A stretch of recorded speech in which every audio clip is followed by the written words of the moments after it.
তিতুমির শিক্ষার্থীদের আন্দোলনের খবর জানাতে সরাসরি যুক্ত হচ্ছেন সহকর্মী কায়েস রাহাত। রাহাত, দাবির বিষয়ে কি বলছেন শিক্ষার্থীরা? এই মুহূর্তে শিক্ষার্থীদের অবস্থা কি, আমাদেরকে বিস্তারিত জানাবেন।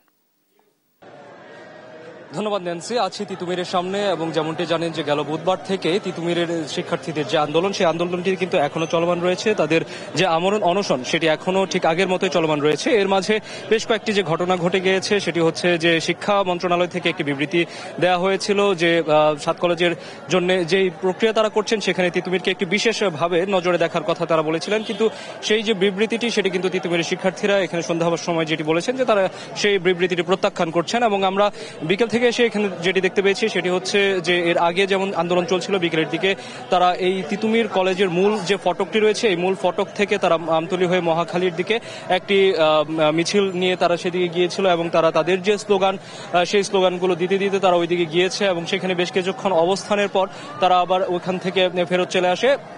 এবং বর্তমানে আমরা এরপরে যেটি দেখেছি যে তিতুমির কলেজের সামনে দিয়েই তারা হচ্ছে যে এখান থেকে ধীরে ধীরে গুলশানের দিকে গিয়েছে এবং গুলশান একে তারা এখনো অবস্থান করছেন।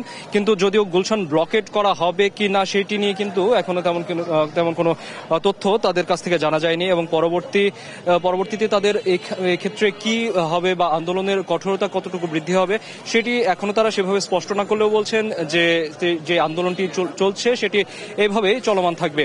এবং এক্ষেত্রে আর যে বিষয়টি এখানে যোগ করা প্রয়োজন সেটি হচ্ছে যে তিতুমিরের যে দাবি দাওয়াগুলো ছিল সেগুলো কিন্তু আগের মতোই অনড় রয়েছে এবং তারা যেটি বলছেন যে তাদের 6 দফা যে দাবিটি ছিল, অর্থাৎ তিতুমিরকে একটি স্বতন্ত্র বিশ্ববিদ্যালয়ে রূপান্তরিত করা এবং এর সাথে সাথে যে 6 বা 7 দফার যে দাবিগুলো ছিল সেই দাবিগুলো নিয়ে কিন্তু এখনো তারা ঠিক আগের অনড় অবস্থানে রয়েছেন। এবং তিতুমির কলেজের সামনে থেকে এই ছিল আমার কাছে সর্বশেষ।